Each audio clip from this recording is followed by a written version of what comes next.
So my last video performed pretty well, and the reception of my most recent poll received the most amount of votes I've ever gotten, so why not do the opposite to my last video? Since I don't want to repeat what my definitions are to my last video, I'll quickly glance over them now. I'm defining worst in terms of the strength of the ability, and in terms of what ability has the highest cost for the lowest rewards. Think of it as an investment, where say I buy $10,000 worth of Dogecoin and I only get $100 back. Say I made another investment where I buy $20,000 worth of Dogecoin and got $150 back. Even though I have a larger reward in the second investment by $50, it's still technically a worse investment proportional to the larger cost. Cost is split into 4 categories set out by TF2 YouTuber Fishsticks. The first category was mechanical cost. Does the ability take a lot of mechanics to use? The second category was risk against reward. How much risk am I taking by using the ability? Am I putting my life at risk, or does it virtually have no impact on whether I live or not? The third category was just how long the cooldown was, with a subcategory of time investment. Time investment basically means how long do you have to wait until you get the rewards. For example, an ability which requires you to hard flank would have a high time investment. The fourth category was resource creation or denial. Can the ability create resources for your team, such as space, or can the ability deny resources from the enemy team? Resource is defined as any aid or advantage you can create or deny, such as damage, healing, utility, space,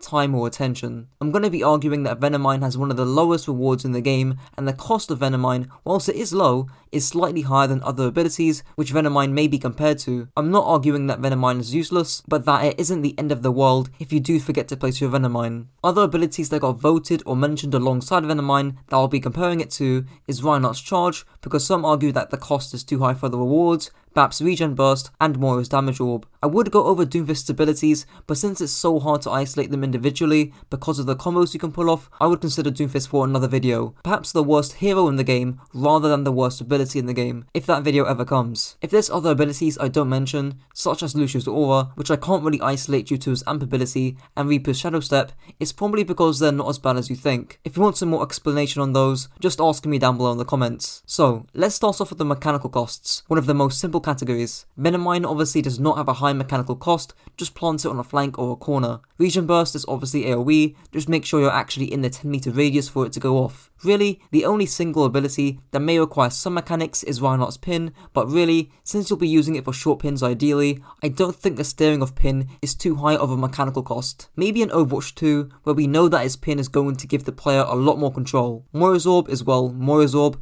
I actually made a video trying to defend Moira and her orb, and also trying to refute Samito's critique, but my mind has changed. If anyone wants to cringe at my 15-year-old voice with a terrible mic, feel free to check out the Samito series in the top right. Moving on to the second factor, risk versus rewards. Venomine obviously has a pretty low risk, just plant and place it wherever you want and you can get straight back to sniping and taking angles. However, the reward of Venomine is so low that it can easily be replaced by you or your team. Let's break down the reward of Venomine into 2 categories. First off, the damage. That's pretty easy and concrete to understand. Just 75 damage over 5 seconds, leading to 15 DPS. Secondly, the scouting aspect. Venomine alerts you of nearby flankers, either by the mine itself being destroyed or the mine being triggered. If it's triggered, it will also give you wall hacks on that enemy for the 5-second duration. So, let's deal with the reward of damage first. 75 damage might seem like a decent amount, and it is to be fair, but 15 DPS, if the 75 damage was over 2 or 3 seconds, sure, that's fair I guess. But to show you how bad 15 DPS is, Widow's SMG does 130 DPS, 10 shots every second,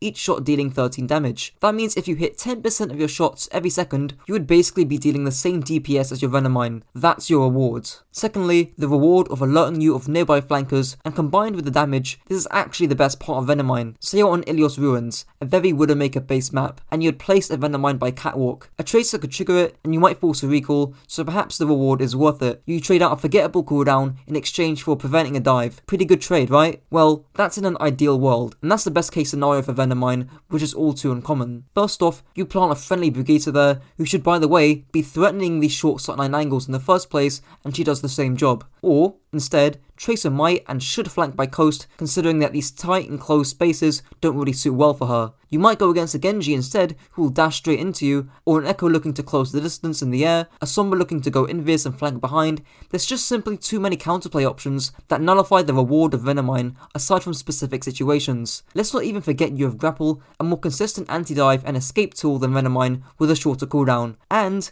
Grapple has more than one use. Now let's compare Venomine to its competition. We'll start off with with BAP's Regen Burst, which should be easy as both deal 75 points of effect. Regen Burst is best used either when you're getting dove as Baptiste or your tanks need the extra healing in the mid-fight. In both these cases, the up to 150 healing that Regen Burst does for yourself makes it a better anti-dive tool than Venomine, just numerically. Alternatively, when Regen Burst is used for your team, you still get more value due to it being area of effect. Just actually make sure you're in the 10 meter radius for the ability to work. Comparing to Moira's Damage Orb, it's relatively close honestly. Obviously you're put at no risk, but the reward of Damage Orb varies. Even though you can get up to 200 damage, you could completely whiff Damage Orb or it can get eaten by a D.Va. So for sake of argument, we'll say Damage Orb is equal to Venomine in both risk and rewards. For reference, I'm comparing it to Damage Orb specifically and not Healing Orb, considering Healing Orb is what makes Talon Dive work, and if you want to learn more about that comp, feel free to click in the top right. Lastly is Reinhardt's Pin. Pin is widely considered to be a high risk, high reward ability, but what if I told you that the risk of Pin isn't actually as big as you think? Here's an old clip of SVB breaking down 2 factors to make your pin safer and less riskier than ever. So this is the charge that I made.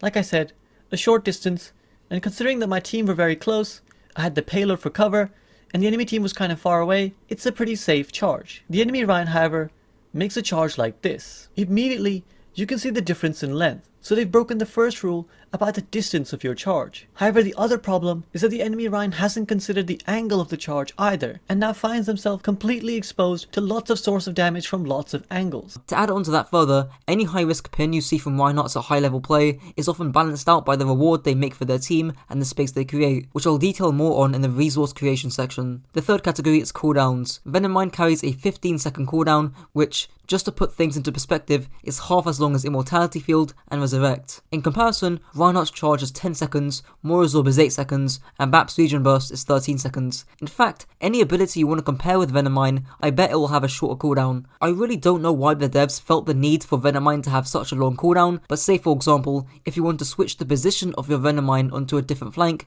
you'll have to wait 15 seconds for that to happen. And for reference, to reiterate, I'm not trying to argue that Venomine is useless. I'm trying to argue that there are replacements and that it's not the end of the world if you don't have Venomine. And to prove my point further, there are high level Widowmakers who still forget to toss out their Venomine, showing that it's really not the end all be all. The fourth and final category is resource creation and denial. As mentioned at the start, resources are any form of aid or advantage you can gain, being damage, healing, utility, space, etc. For example, D.Va's Matrix can deny resources from the enemy team by eating them from an off angle. Discord can create resources by controlling space and flanks, allowing your DPS to do damage. So, what resources does Venomine provide or deny? Well, pretty much close to nothing. The only resource it provides is damage and scouting potential, which, as I've already gone over, are either minuscule rewards, or they can be replaced by alternatives, or simply being more aware of your surroundings. And not only that, Venomine can actually give resources to the enemy team by alerting where you are via the audio cue of Venomine being fired. Here's Spylo actually going over an example of that here. Why would you not pop your Venomine here? I've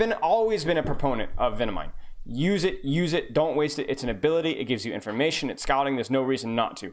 But there are very specific circumstances when you do not want to, and I think this is one of those very specific circumstances. They know you're close, right? It's the audio cue. When you Venomine close to the enemy team, this Genji is going to hear this Venomine, and all that does is give some opportunity to react. Now what you should do is you should peek this here, take a shot or two, and then Venomine. You've already given away your position, and so you have nothing to lose, and all you're doing now is you're basically defensively discouraging them from pushing it. So, in that instance, you'd actually be safer by not using the ability at all, even though it's designed to deter flankers. In fairness, other abilities such as Moira's Damage Orb or perhaps Regen Burst only provide the resource of damage and healing respectively, but the numbers that those abilities do are often higher than Venomine at a shorter cooldown, meaning a lower cost for a slightly higher reward. In contrast, Reinhardt's Pin is infamous for creating space, and yes, whilst this is quite risky, there are some countermeasures you can put in place, even at the pro level, to get aggressive pins off. Here's Spylo giving a potential example on King's Row with the contenders team. It should be this: speedily punches from Hotel, Reiner can pin or aggressively take space on main, Ultraviolet can window back, and OG and False need to be on statue, peeling this off right here, helping this guy. This is a train wreck. Look at Reiner, he's just shielding. They're shielding AFK back here.